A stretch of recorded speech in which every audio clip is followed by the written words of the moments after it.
Hare Krishna, Devashaini Ekadashi story. This Devashaini Ekadashi is also called as Ashada Shukla Ekadashi or Padma Ekadashi, Shayana Ekadashi. So these are the names. And as the name indicates, it comes during Ashada Shukla month. Shukla means after no moon day, it is called Shukla Paksha.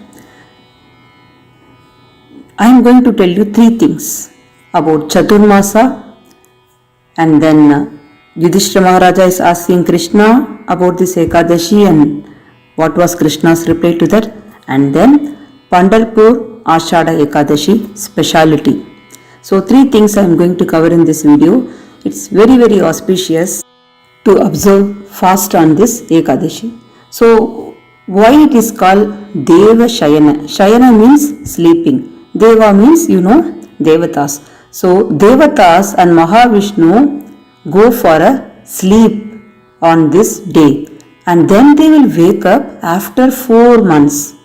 They will wake up after 4 months. There is one Ekadashi coming, that is called Uttana Ekadashi during Kartik month. So that time only they will be awake. So this 4 months is called Chaturmasa. From Ashada Ekadashi till that Uttana Ekadashi is called Chaturmasa. As Devatas are sleeping, we are not supposed to do fire sacrifices, that is yajnas or havans or homams as called in south side.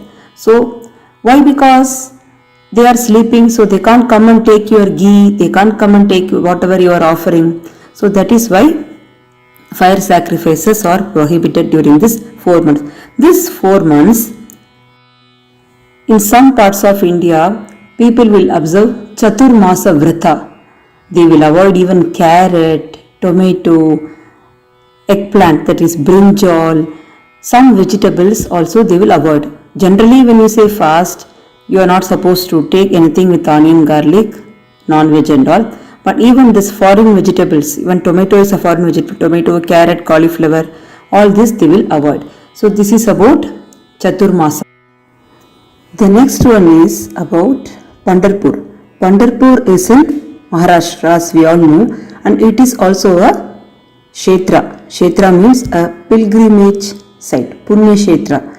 So like Kasi Rameshwaram, like that even this Pandharpur is a Punya Kshetra.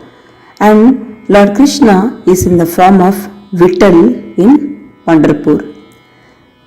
On this day, that is one day before this Devashaini Ekadashi day, Pandharpur Yatra, which is famously called as Palki, culminates. One day before this Ekadashi, it culminates in Pandharpur.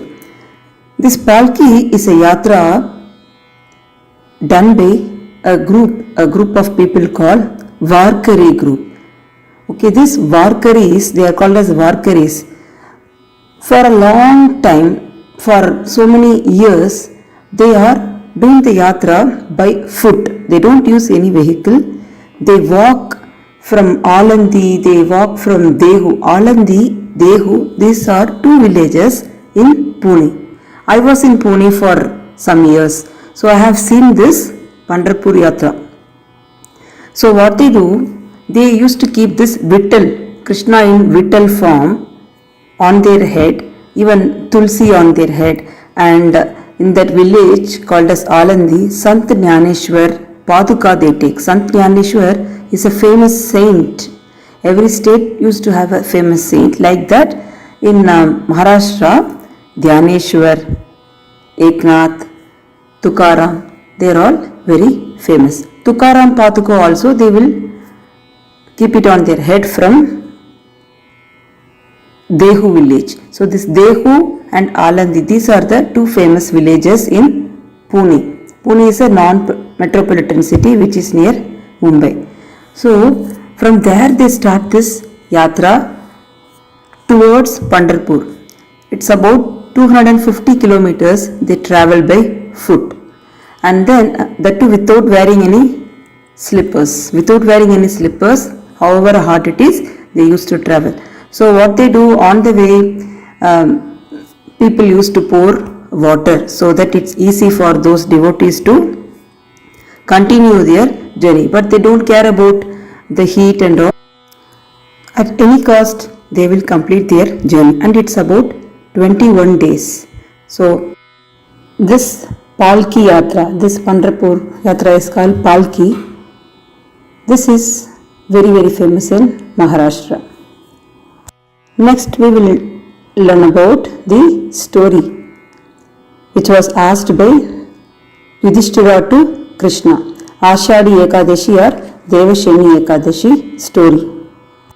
Krishna is telling that Narada Muni has once asked about this Shayana Ekadashi to Lord Krishna, and Krishna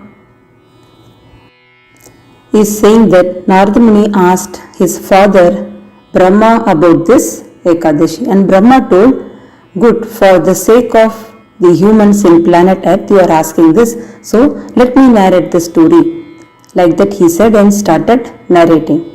Once there lived a king called Mandata. He was from Surya Vamsha, that is solar dynasty, and he is very, very honest, and he is always following dharma, all types of dharma, whatever was available. Not only him, even his subjects were following dharma. All the varnas were doing their own duty properly. So, due to this, his kingdom was always blissful, people were always happy, everything was going good. But suddenly, for no reason, continuously for 3 years, there was drought. So people were suffering, and people were coming and complaining that they don't have anything to eat, they don't have anything to drink. So because rains were not coming properly, though the yajnas were performed properly by the brahmanas, because this yajnas gives rain, devatas get happy, they accept the sacrifices from the yajna and they give sufficient rain. So this particular thing was even mentioned in Bhagavad Gita. But when everything was going good, why there was no rain? This was a puzzle for them. So to know the truth, what King Mandata did, he decided to go in the forest and approach some sages and get the truth.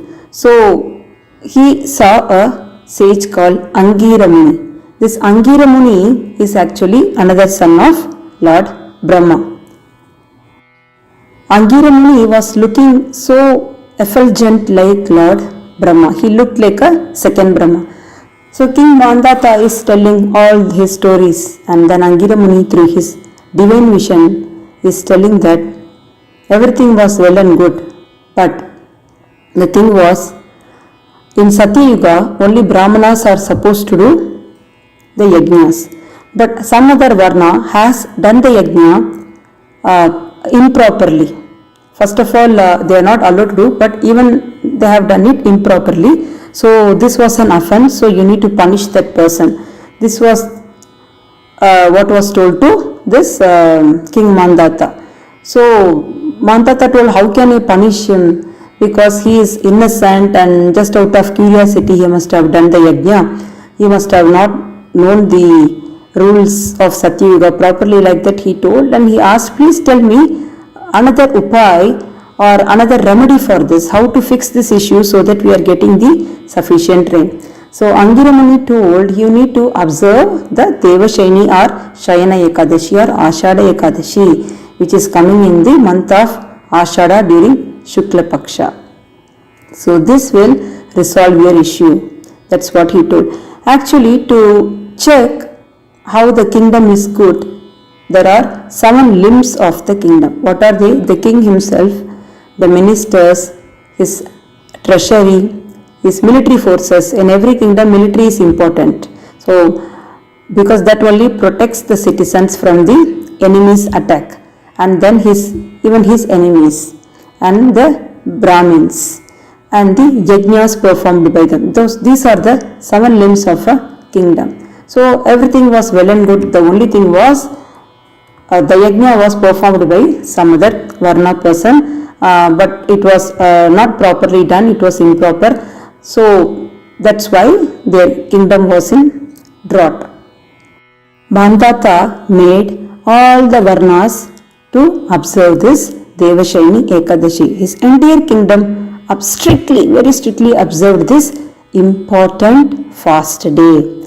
And then they were back to the farm. There was no drought, rain was sufficiently pouring down. So everything was back to the shape again. So this story is in Bhavishya Uttara Purana. Whoever reads or hears its glories becomes completely sinless. So please observe this fast and share it with your friends. Make them observe this Ashadi Ekadashi. Hare Krishna.